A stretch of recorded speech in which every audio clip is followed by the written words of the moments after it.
Yeah, I think it's only just to highlight the main topics is enough, I think.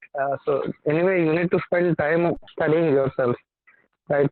And it has been done, and we have gone through the topic several times.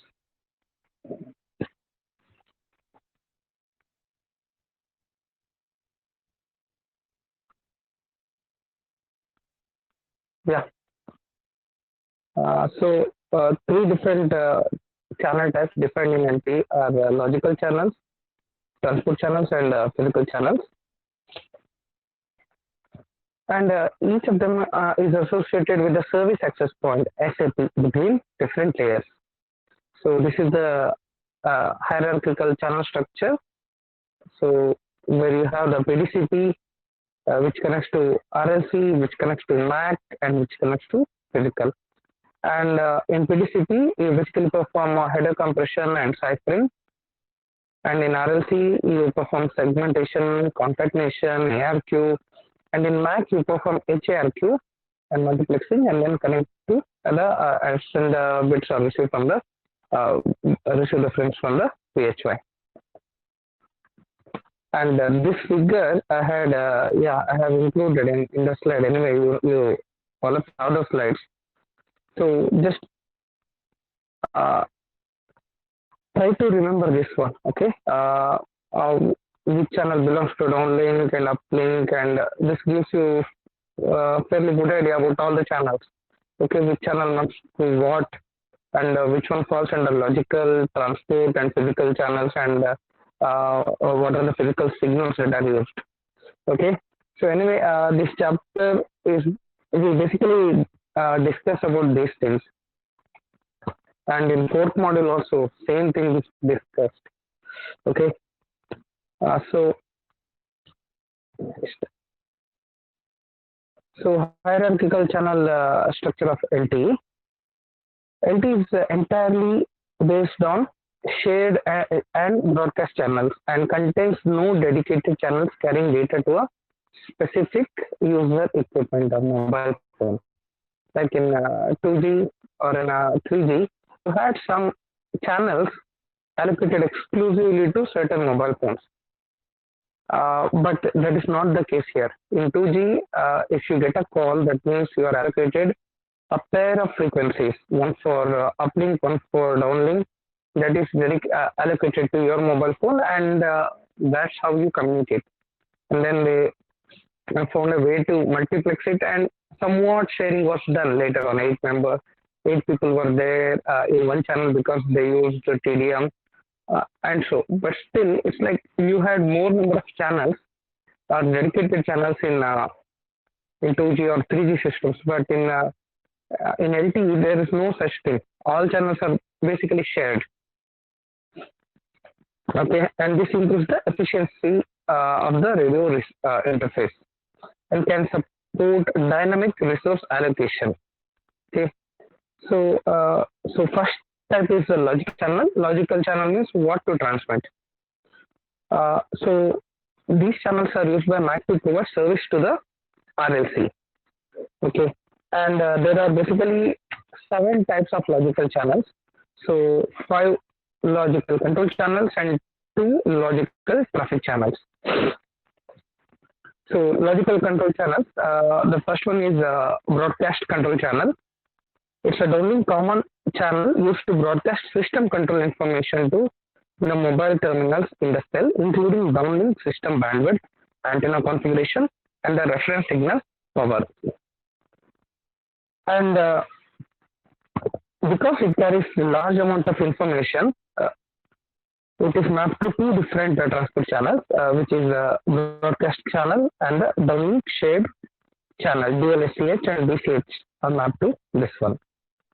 Okay, next one is a multicast control channel. So it's a point to multi-point downlink channel used for transporting control information to UEs and in the cell. It is used by the UEs that receive multicast broadcast services. It's mainly used for IoT services for broadcasting to receive the broadcast or multicast information.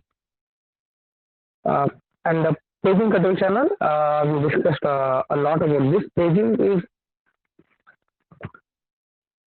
that transfers paging information to registered UEs in the cell. For example, in case of a mobile terminated communication session, like if your mobile phone is getting a call, means you are hearing your phone ring. That means ringing is because of paging message. Okay, so there's a paging message, and your mobile phone says yes, and then it will get the ringtone, or it will start the ringtone.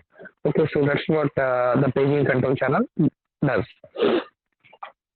Next is the CCCH, common control channel, a bidirectional channel for transmitting control information between the network and the UEs when no RRC connection is available, implying UE is not attached to a network such as the idle net. It's not attached to any call or something. It's in idle state. Like this channel CCCH is used only when there is no active communication session going on. Like you are not downloading data, you are not on any WhatsApp call or this Google Meet or call, and basically your phone is lying idle. So in that case, you are not allocating any PRBs dedicated for this purpose. So you will allocate this control channel CCCH, okay, common control channel, to communicate with the mobile phone to change its state. Maybe it should change its power level or some other functionalities. Next is dedicated control channel. It's a point-to-point bidirectional channel that transmits dedicated control information between UE and the network. This channel is used when RRC connection is available. That is, the UE is attached to a network. So when there is a RRC attached to the mobile phone, we use this DCCH. So there are two logical traffic channels. So one is DTCH. It's a point-to-point bidirectional channel between UE and the network. It can exist both in uplink and downlink. It's a common channel for uplink and downlink.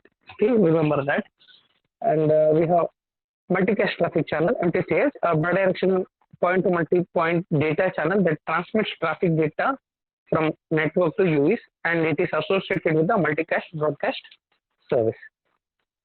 Next type is the traffic channels. So that means if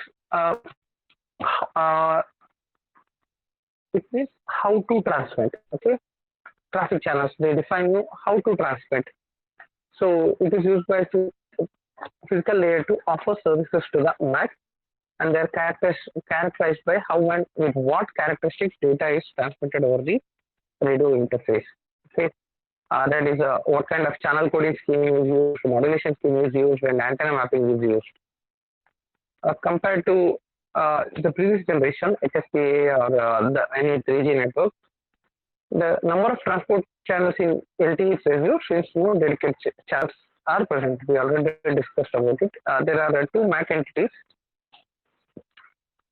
one in EU-TRAN and one in UE. And see, there are 4 types of downlink transport channels, and there are 2 types of uplink transport channels. So the first one is DLSCH, used for transmitting down data, including both control and traffic data, and thus it is associated with both logical control and logical traffic channels. Okay, so it maps to the logical control and logical traffic channel. Okay, you can see that in the mapping figure we will see later. So it supports H-ARQ, dynamic link adaptation, dynamic and semi-persistent resource allocation, UE discontinuous reception, and multicast broadcast transmission.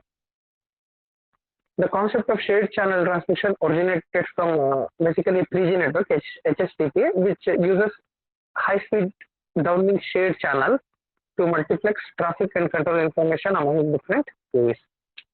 Okay, so quickly move to the next one. Broadcast channel BCH.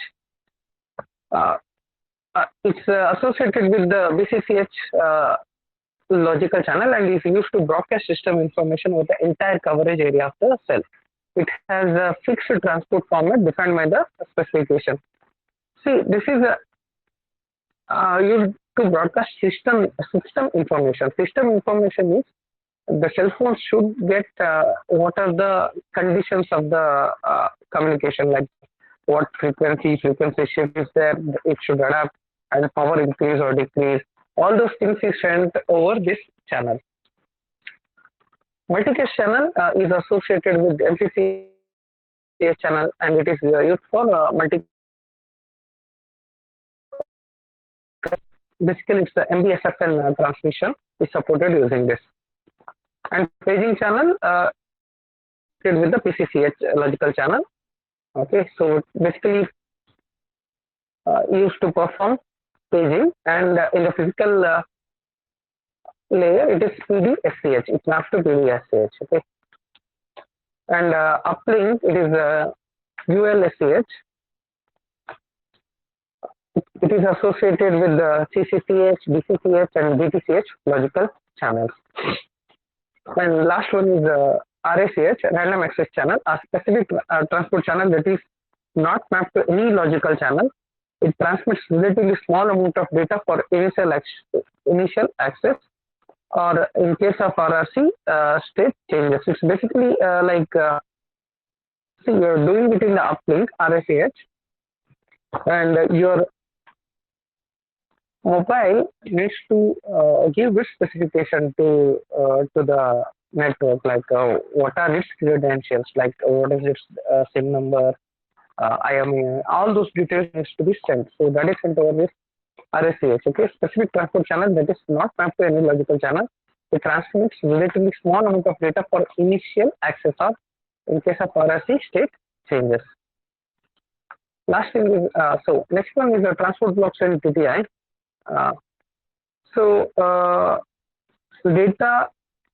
The data on each transport channel is organized into transport blocks, and the transmission time of each transport block, which is called as TTI, is 1 millisecond in LTE. Okay, TTI is also the minimum interval for link adaptation and scheduling decision. Without spatial multiplexing, at most one transport block is transmitted to a UE in each TTI. One transport block is transmitted to a UE in TTI. Okay, and with spatial multiplexing, up to 2 transport blocks can be transmitted in each TTI to UE.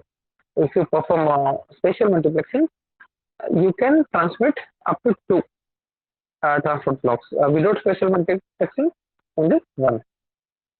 Now this figure is just trying to learn. Okay, so H-ARQ round trip time is 8 milliseconds. We have gone through this in depth, and in the quizzes I asked this question. Okay, I think twice I asked questions on this. Okay, I guess you are aware of this already, how it gets 8 milliseconds. Just go through the figure, you add up the time. Okay, 1.5, 1.5 again. Okay, 1 second. So these things you add up, you will get 8 milliseconds. Okay, and this one is the mobile phone UE, and this one is the mobile tower E node B. Now, other different control information includes DCI, downlink control information. It carries information related to downlink, uplink, scheduling assignment, modulation and coding scheme, transmit power control command, and is sent over the PDCCA channel, and it supports 10 different formats. So DCI basically tells the mobile phone, it is sent over the downlink control information, DCI, and it is basically telling the mobile phone to do the task or adjust its transmission, like and also its receiver, because it is telling the mobile phone what is the scheduling assignment it should follow, the modulation and coding scheme of the signal which is being sent, and also it should send the transmit power control command, how much power it should operate at, and is sent over the PDCCA channel. Okay, this is the important thing, because we have UCI also. which gives basically the feedback on the downlink, and DCI gives the feedback on the uplink also. Okay, uh, kind of feedback, but not exactly, because feedback on downlink is important for mobile network so that it can change. Yes, next one. So these are the 10 DCI formats. Next one. So this is just I included a figure to explain what is unicast, broadcast, and multicast. So unicast 1-to-1, broadcast 1-to-all, multicast is 1-to-many. Okay, or 1-to-several. So this is multicast. So if these two were also included, then we can call it as broadcast. But since these two are not participating, that is called multicast. Okay, next one. We have control format indicator, indicates how many symbols the DCI spans in the subframe. H-ARQ indicator, HI, yeah, it carries H-ARQ acknowledgement in response to uplink transmissions and is sent over PHICH. The full form is physical hybrid ARQ indicator channel, and HI is 1 for positive acknowledgement and HI is 0 for negative acknowledgement. And UCI, it is for measurement indication on the downlink transmission. Measurement indication means basically it's giving the feedback on DC downlink. Okay, UCI and DCI impact, we studied it already. Scheduling request of uplink and the H-ARQ acknowledgement of downlink transmission. The UCI can be transmitted either on this PUCCH or PUSCH. Next, yeah, so same thing is copied here. And physical channel is where we actually send the signal. This is the actual waves that we send.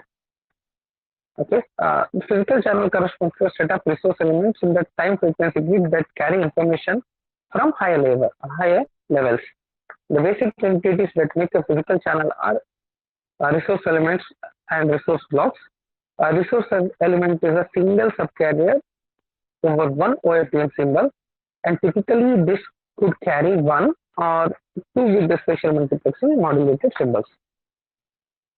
Now, this definition of resource block is important. Just try to remember this. A resource block is a collection of resource elements in the frequency domain. This represents the smallest quanta of resources that can be allocated. Okay, so resource block is the smallest quanta of resource that can be allocated. A second, I will come to it. Yeah, so these are the channels. So this map to the higher levels. Okay, the explanation is same. Just if you know where it maps to, you'll write the explanation. Just go through it. So downlink physical channels, PDCCH, PDSCH, and PDCH, and PMCH, PHICH, and PCFICH. Physical uplink channels is PUCCH, PUSCH, and PRACH. It maps to RACH in the above layer. And apart from these physical channels, there are signals embedded in downlink and uplink physical layer which do not carry information from the higher layers. So these channels are these previous channels are basically carrying information from the upper layers, and we can trace them easily. Okay, and the functionality is similar. But some physical signals, physical channels, which do not carry information from above layers. So these are the reference signal and synchronization signal. So reference signal is defined both in uplink and downlink for channel estimation that enables coherent demodulation and for channel quality measurement to assist user scheduling. Okay, so you need to do channel estimation because if the channel is good, you can go for higher modulation. If not, you go for lower level of modulation like 2 PSK or 8 PSK. So this is very vital. Okay, channel estimation which enables AMC. Okay, next one. AMC means adaptive modulation and coding. Three different reference signals are used in the downlink. That is cell-specific reference signals associated with non-MBSFN transmission. Cell-specific reference signals means cell means the area covered by a particular mobile tower, or in this case, basically we use 3 mobile towers to connect one cell area. So in one geographic area, in one cell area, all the mobiles will have this cell-specific reference signals, and this is very useful in paging a particular number. Like you are currently operating in wherever you are. For example, if you are now living in maybe Kadri area of Mangalore, so that particular cell, that area will have a reference number, and when you try to call or when there is an incoming call, the network should know where to contact you. So that reference number helps, and also this cell specific reference number basically makes it what you call makes this single frequency network possible. Like single frequency means all the cells are using same frequency, but they are different in differed by codes. Especially in CDMA, what happens is all the cells in the entire network area are using same frequency. How they are divided? They are divided by code. Okay, different PN sequences are used to differentiate different cell sites. So this reference number helps. Okay, just different PN code. If you get the signal from next area, next cell tower, that means your mobile phone will simply reject it because the PN sequence will not match. So that is where it is useful. Next one is MBSFN reference signals associated with the MBSFN transmission. It's basically multicast and broadcast single frequency network where multiple cells or cell towers in those multiple cells switch over to single frequency and send the data to a specific or group of mobile phones. Next is UE specific reference signals. So this is the second type of reference signal that we use, or reference signal we use to connect with the particular mobile phone. Okay, and it was very prominent thing in CDMA. There will be thousands of users in a particular cell area, cell site, and all are using same frequency, which was not the case in 2G. Okay, but in 3G, as you are using CDMA, all users are having same frequency. And in order to connect to them, in order to differentiate them, you should give them a specific or unique number, unique PN code. So each number will be associated with a cell unique number to identify its number. Okay. Plus, if you look at the whole network, each cell will have its unique number. Okay, so that you have two enablers which makes it possible to distinguish between different cells and different users. And two types of uplink reference signals is demodulation reference signal associated with transmission of PUSCH or PUCCH, and a sounding reference signal to support uplink channel dependent scheduling. We'll come to this later, sounding reference signal. And synchronization signal, one more critical aspect or vital aspect of this CDMA and OFDMA is this synchronization signal, and is only defined in the downlink to enable acquisition of symbol timing and the precise frequency of the downlink signal. And as you are aware, we are dealing with very high frequency signal in 3G, in 4G.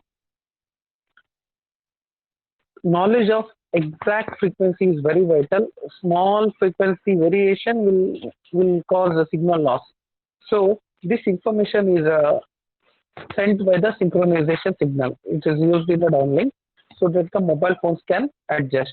And it's a dynamic thing, and if you are moving fast, again you need to adjust with this, adjust the frequency of operation. As we saw, when the movement is relative movement is fast, the channel changes, okay, nearly 1,000 times per second. So this synchronization is a big headache in that case, because of Doppler shift, frequency changes. Next, channel mapping. So this is how all the channels map. Okay, so from logical to transport to physical channel. So this one you try to write and learn. So this one ULSCH maps to CCCH, TCCH, and DTCH, which also maps to DLSCH, which maps to 4 different nodes here. This channels here: BCCH, CCCH, and DCCH, and DTCH. Okay, so these things, and MCH maps to MCCH and MTCH. So this mapping you try to write and learn. Okay.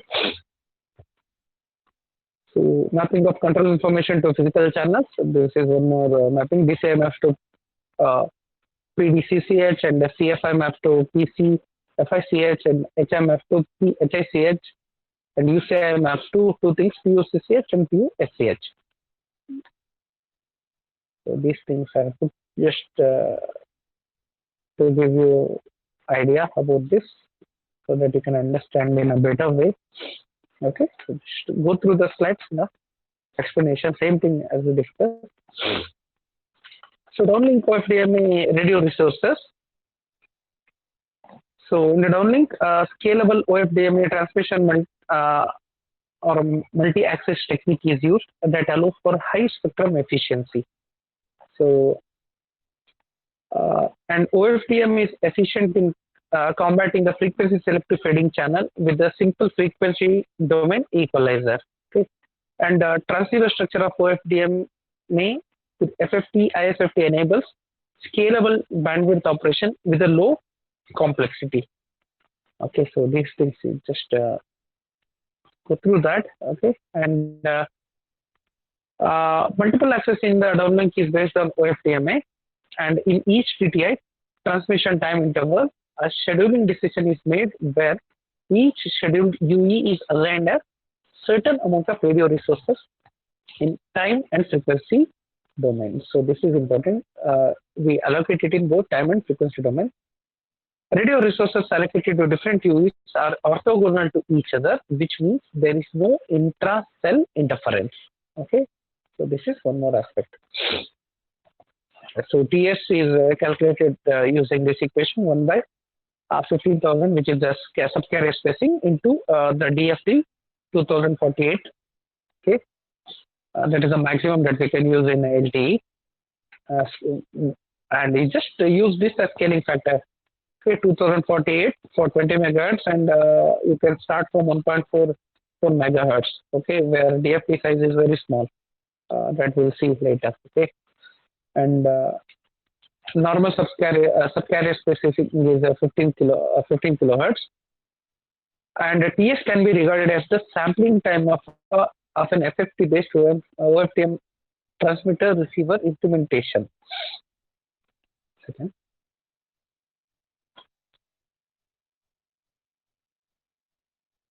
Implementation with FFT size n FFT equal to 2048.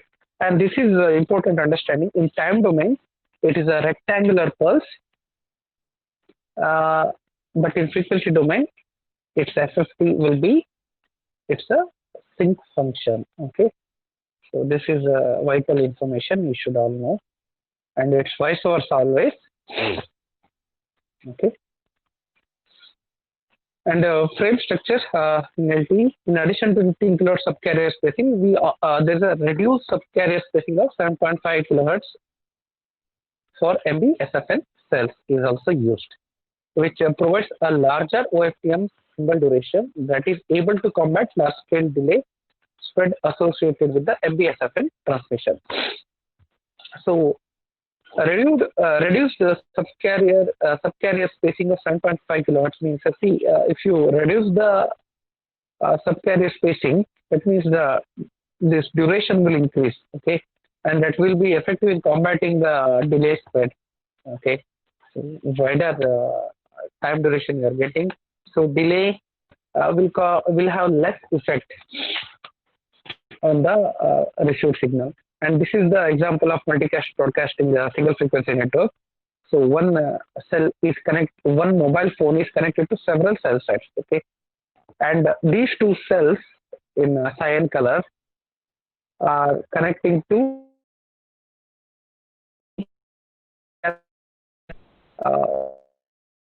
can be a cell can belong to multiple MBSFN areas, and these cells are transmitting to this mobile phone.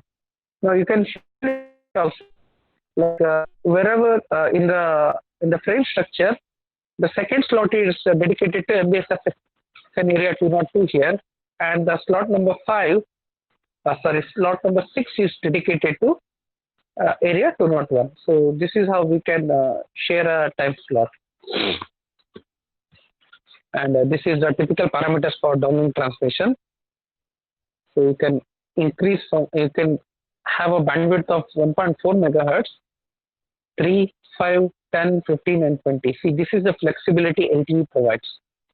And the actual channel bandwidth for 1.4 megahertz is 1.08 megahertz, and for 20 megahertz it is 18.0 megahertz. Because this remaining gap 1.4 minus 1.08 is 0.32, that is used as guard band, okay.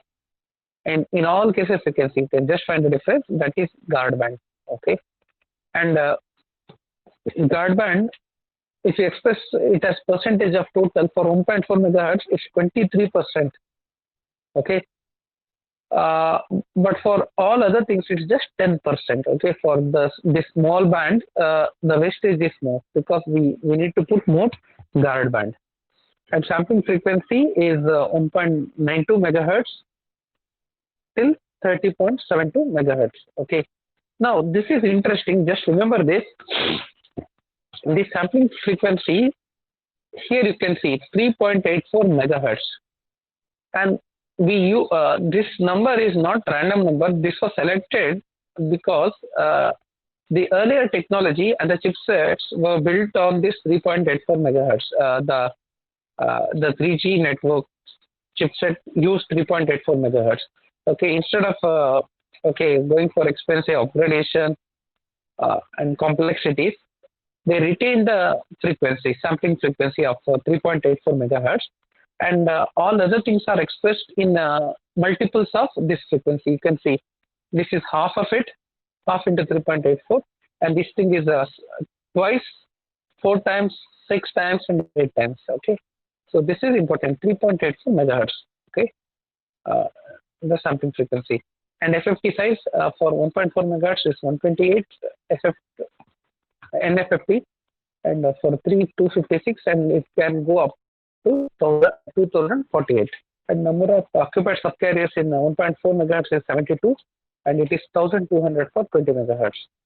And resource blocks which are allocated is 6 in 1.4 megahertz case, and it is 100 in 20 megahertz bandwidth. And number of resource blocks is 6, and here it is 100. And number of CP samples normal is 10, and here it's 160. So these are the things. Just okay, just go through this one. And some basic units in timing units in LTE. Basic timing unit TS is 1 by 15,000 into 2040. How we arrive at this is it's a subcarrier spacing of 15 kilohertz, and it's the FFT, which is for 20 megahertz channel. The reason behind this definition is given here. Okay, 2048 IFFT, and just multiply it. Okay, so and see, you have test the chip rate is 3.84 MCPS in the 1x EVO DNO chips, right, and the chip rate is 1.2288 MCPS. This would greatly reduce the complexity of the chipset. So frame structure, again we have gone through this and asked question on this also in the e-quiz. So frame structure, there are two types, and basically we use a frame of 10 millisecond duration. Okay, 10 millisecond duration. So there are two types, type 1 and type 2. Type 1 for FDD mode and type 2 for TDD mode. So just to give the flexibility with various systems and various countries that is going to be implemented. So LTE used both TDD and FDD mode in its architecture. So frame structure type 1 is for FDD mode. So this is the frame structure type 1, FDD mode, and the duration is 10 milliseconds. You have 20 subframe, 10 subframes and 20 slots of 0.5 milliseconds each. And in this normal cyclic prefix, you have 7 such slots, 0 to 6, and one OFDM symbol is 66.7 microseconds, and you have remaining slot as the cyclic prefix. And for extended cyclic prefix, you will have the OFDM symbol remains same, symbol duration remains same at 66.7 microseconds, but the cyclic prefix length increases. Okay, it's extended cyclic prefix. The calculation is given below. For explanation, you just go through it. You can have half duplex or full duplex. And this is frame structure type 2, which is TDD mode. Okay, same duration is 10 milliseconds. Half subframe is 0.5 milliseconds. Half milliseconds, and this one subframe is 1 milliseconds, and one slot is 0.5 milliseconds. And you have this DWPTS, GT, and UPPTS. Okay, this is to facilitate the TDD mode. Okay, and see, downlink pilot time slot DWPTS and guard period GP, and uplink pilot time slot UPPTS. These things you go through. So I included the generic frame structure. Okay, these are the configurations used for TDD mode. Okay, and the D, U, and S mode. So these things just can go through that. And physical resource blocks. See, this grid is very important. One time slot, the previous thing. One time slot. Basically, you have 7 or 6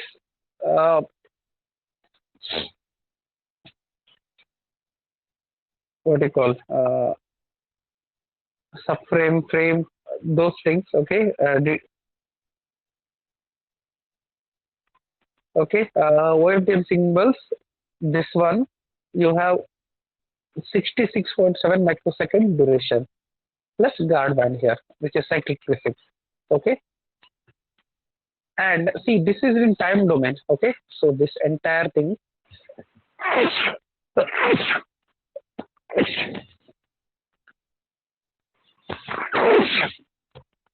is in time domain.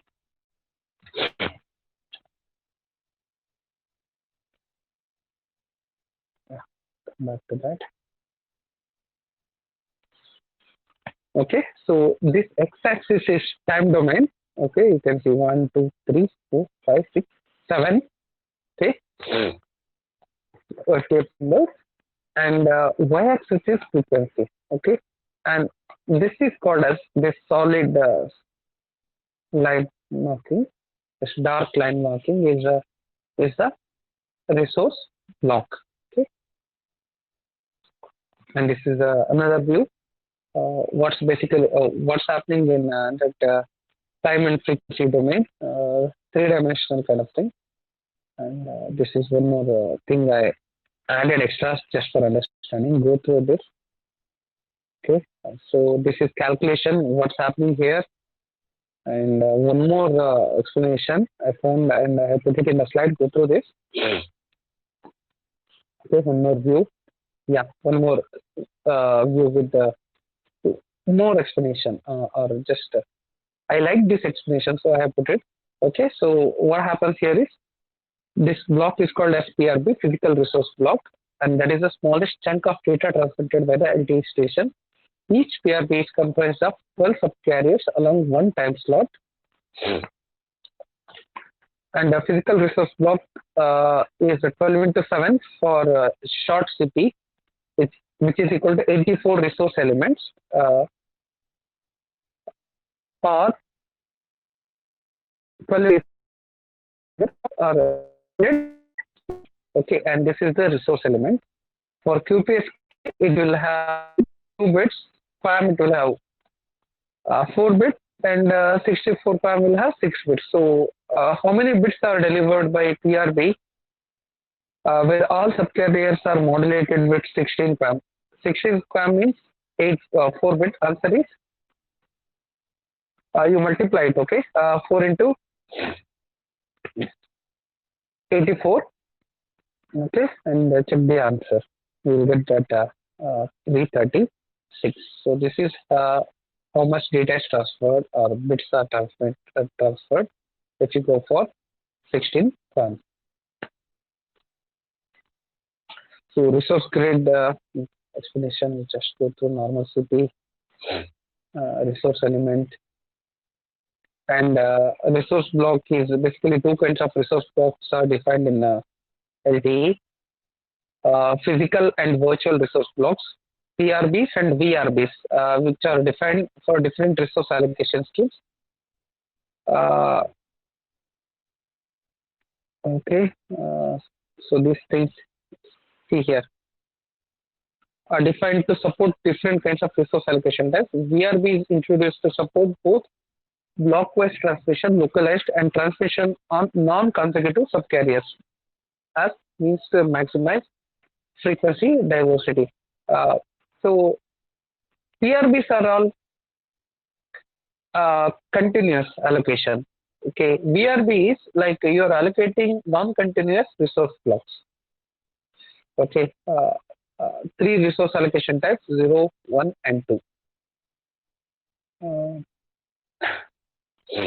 So this is a PRB, one block. PRB is the minimum unit of allocation in LTE. Okay, and this is one PRB, and this is one more PRB, and these are continuous. Okay, so PRB is defined as consecutive OFDM symbols in the time domain and consecutive subcarriers in the frequency domain. Therefore, each PRB corresponds to one slot in time domain and 180 kilohertz in the frequency domain. PRBs are numbered in the frequency domain. Okay, and PRB number number n of PRB of a resource element is given by n of PRB is equal to k by NSE raised to RB resource block. Okay, so this is the thing. There are type 0 allocation, type 1, resource allocation type 0 and type 1. Okay, and see this one added just for understanding and how it maps and how to read it. Okay, using the resource blocks. Just to go through the slides. If you are interested, you can see. Otherwise, it's like it's very difficult to make sense of the things we are doing here without going through some kind of this explanation like this. This I found in a website which is dedicated to LTE explanation. Okay, and it's quite extensive. It's in textbook also it's very difficult to explain what's going on. Okay, so better to learn this one and learn the figure, and that's it. Okay, don't try to get deeper into the meaning of how these are mapped. Okay, in class I explained it. Okay, how this maps to other thing, and this is the type another type of allocation. It's quite complicated unless you have some kind of mapping like this. It's difficult to get a clear understanding of it. Anyway, we don't have time to go through it again. So type 2 resource allocation uses VRB and those two. And this is one more explanation I found on the internet. Okay, and the multi-antenna modes.